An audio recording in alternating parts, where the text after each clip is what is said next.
আসসালামু আলাইকুম।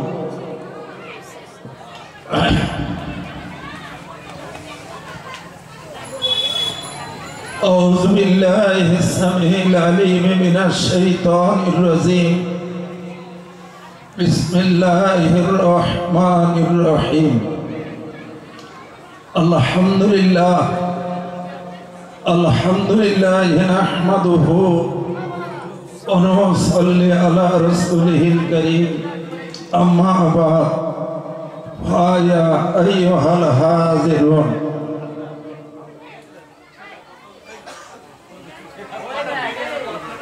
আমাদের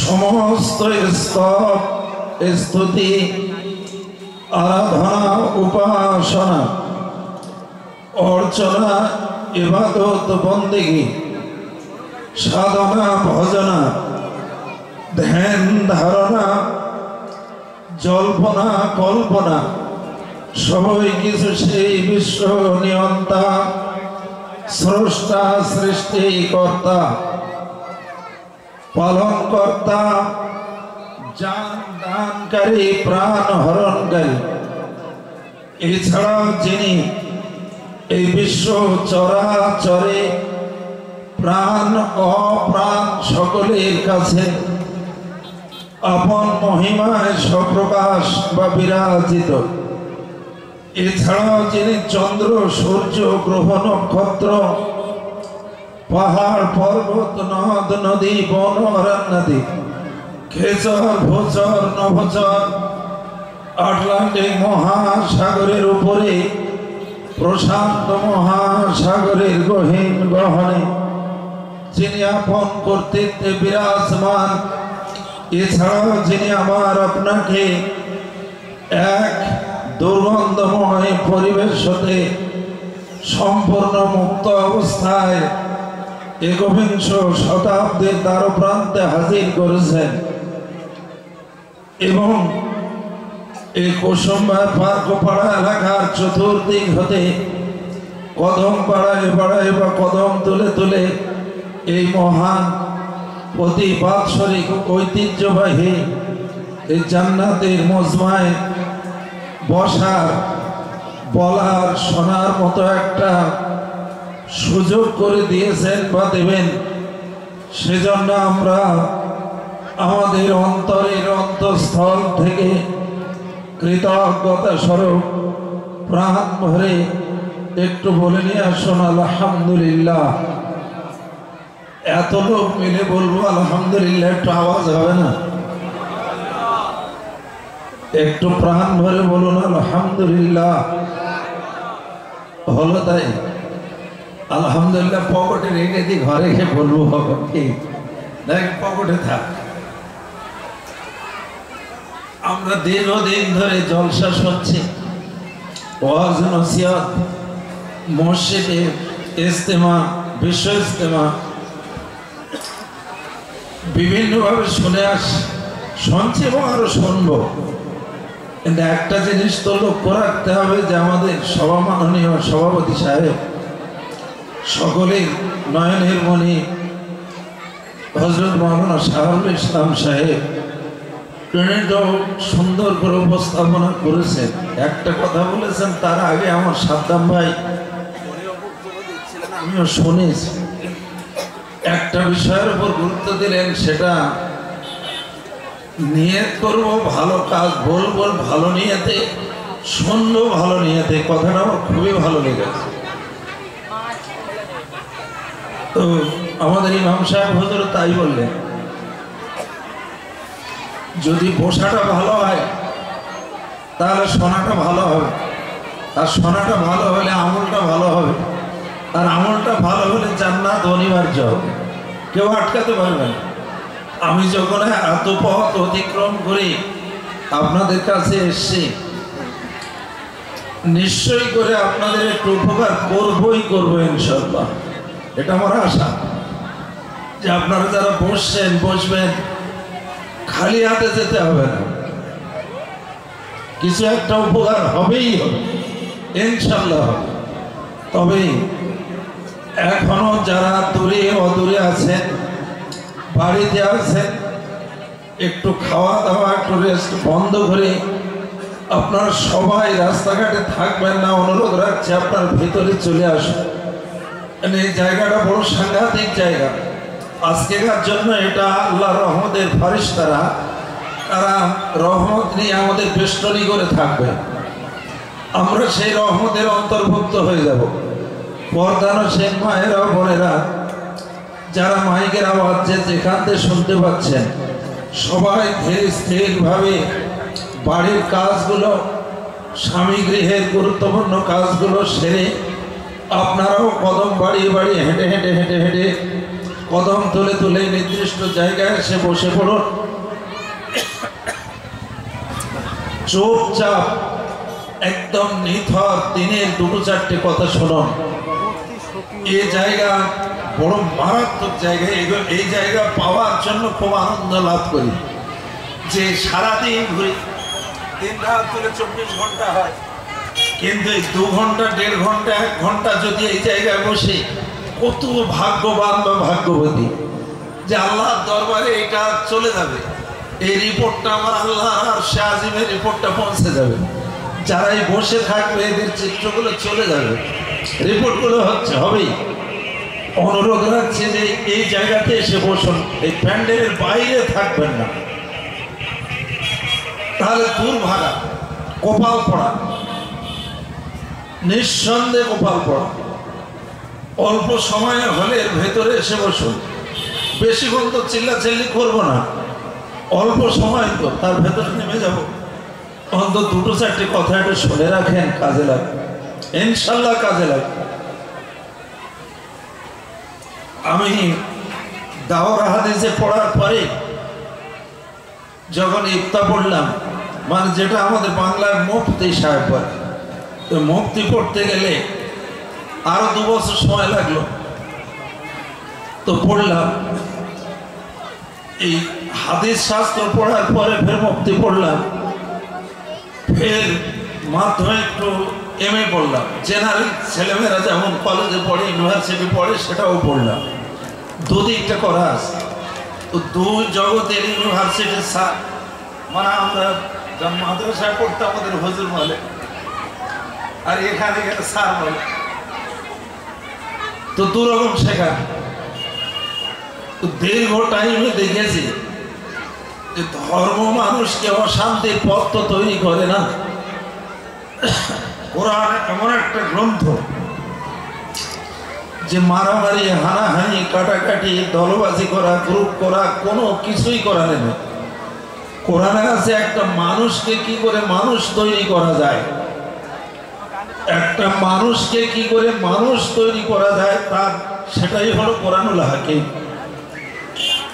দুর্ভাগ্য যে আমরা কোরআনটা পড়িনি,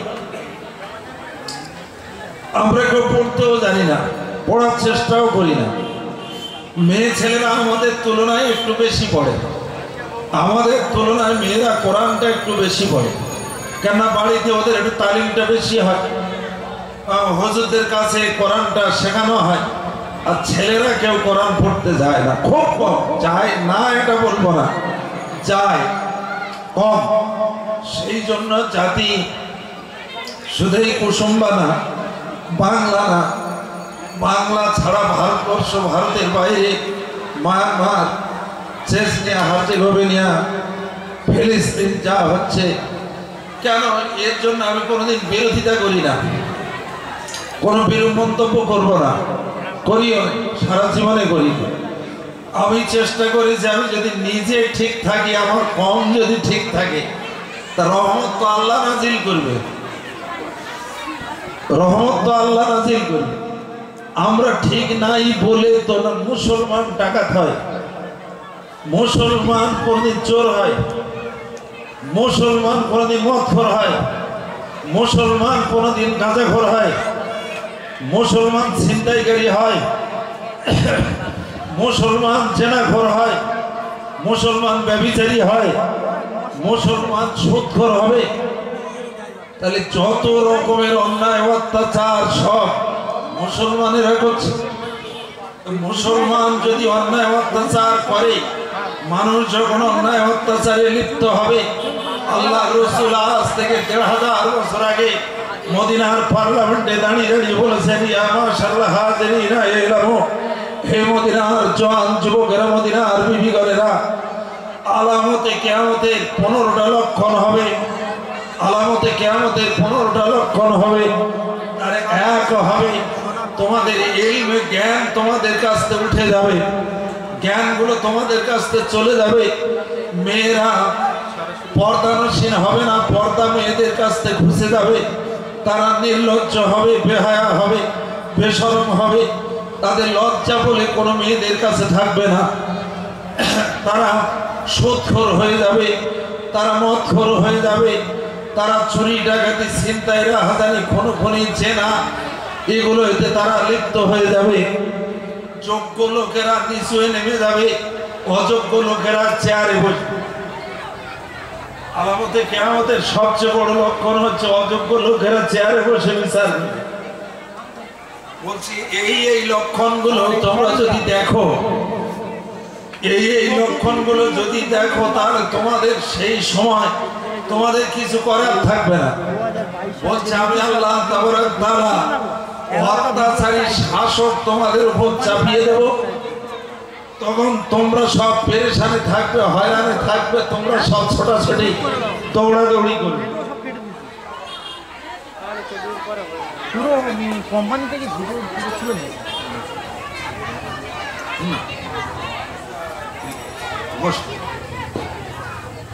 যারা চেয়ারে এইদিকে বসে আছেন, সামনে এইখানে দেখেন, এর গায়ে জুড়ে থাকবে, এর পাশে থাকতে হবে। চেয়ারটা একটু সরিয়ে আনেন।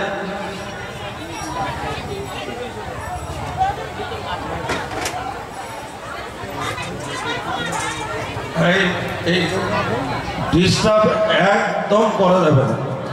আমি ওদের আস্তে আস্তে একটা জায়গায় নিয়ে যাব, ঠিক দুটো একটা দিনের কথা বলবো, যেগুলো দিয়ে আল্লাহর রহমত নাজিল হবে ইনশাআল্লাহ।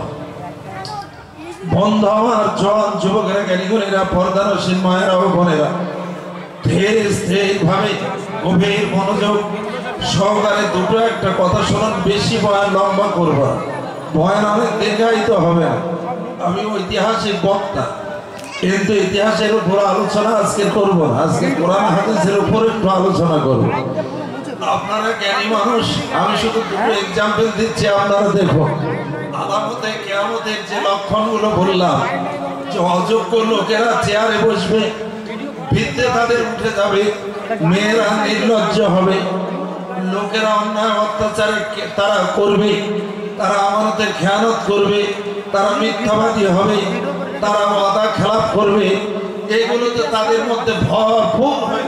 একবার হতে পারে, দুবার হতে পারে, তিনবার হতে পারে, কিন্তু একই কাজ তো সারা জীবন ভর হতেই পারে না।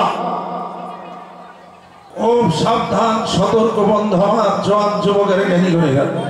ইসলাম তো নিছক কোনো ধর্ম না, কমপ্লিট কোড অফ লাইফ, সম্পূর্ণ জীবন ব্যবস্থার নাম হলো ইসলাম।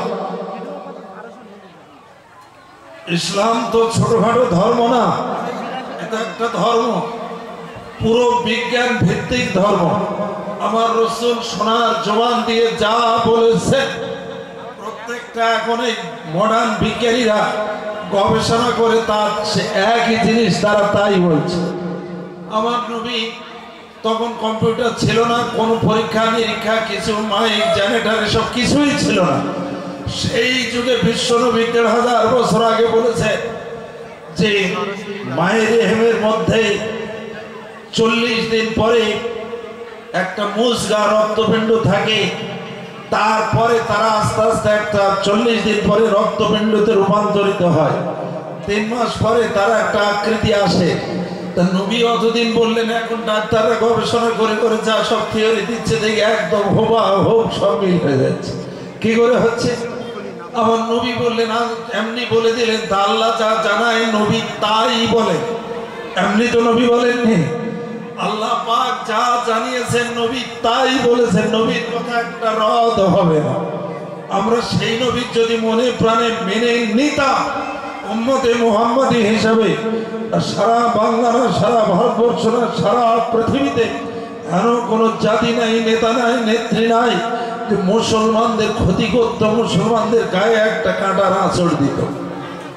তারা জানতো এরা প্রকৃত মুসলমান, এরা মিথ্যা বলে না, এরা ধোকা দেয় না, এরা ঠকায় না, এরা গাঁজা খায় না, এরা মদ খায় না, এরা জেনা করে না, এরা চুরি করে না, এরা ডাকাতি করে না, এরা খুন করে না।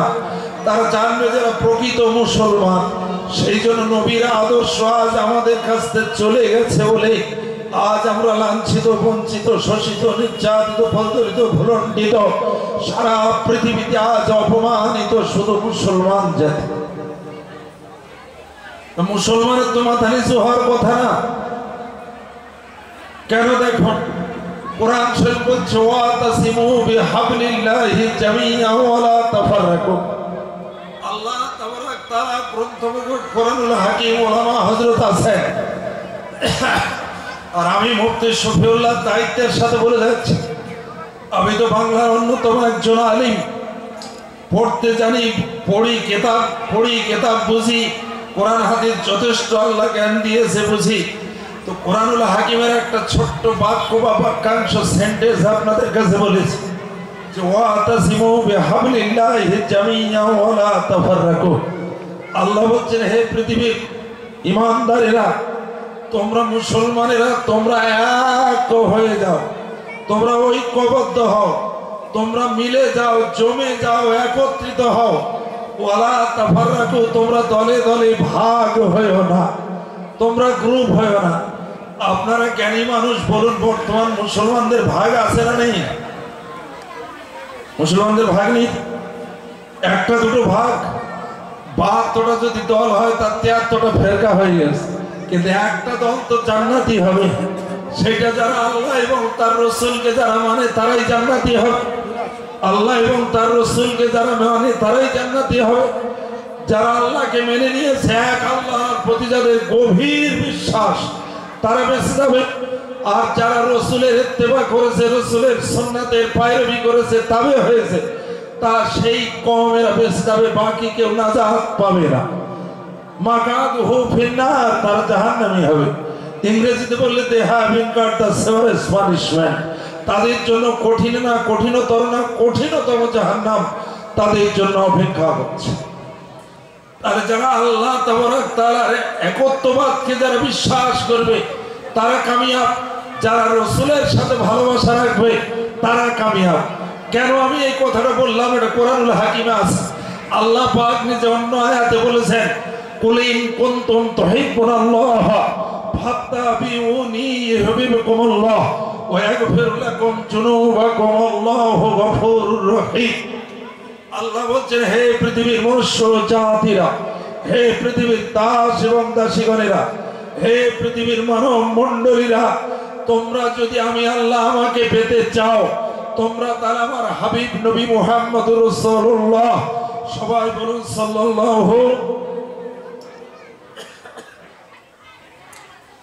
একটু প্রাণ ভরে বলা যাবে না সাল্লাল্লাহু আলাইহি ওয়াসাল্লাম। এই নবীর প্রতি একবার দরুদ পড়লে আপনার 10টা নেকি হয়, 10টা রহমত আপনার উপর নাজিল হয়, 10টা গুনাহ আপনার মাফ হয়। এটা আমি খুব সরল করে বলেছি বলে, তাই না? একটু এঁকে বেঁকে বলতে হবে।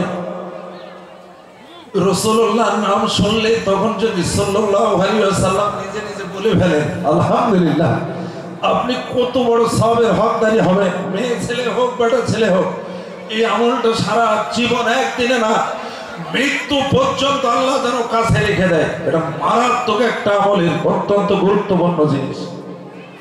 রসুল পাকের ভালোবাসা ওখান থেকে তৈরি হয়। রসুলের মোহাব্বত, রসুলের প্রেম, রসুলের সাথে সম্পর্ক। বিশ্বনবী মদিনার পার্লামেন্টে আজ থেকে 1500 বছর আগে সোনার নবী সোনার জওয়ানে বলেছেন,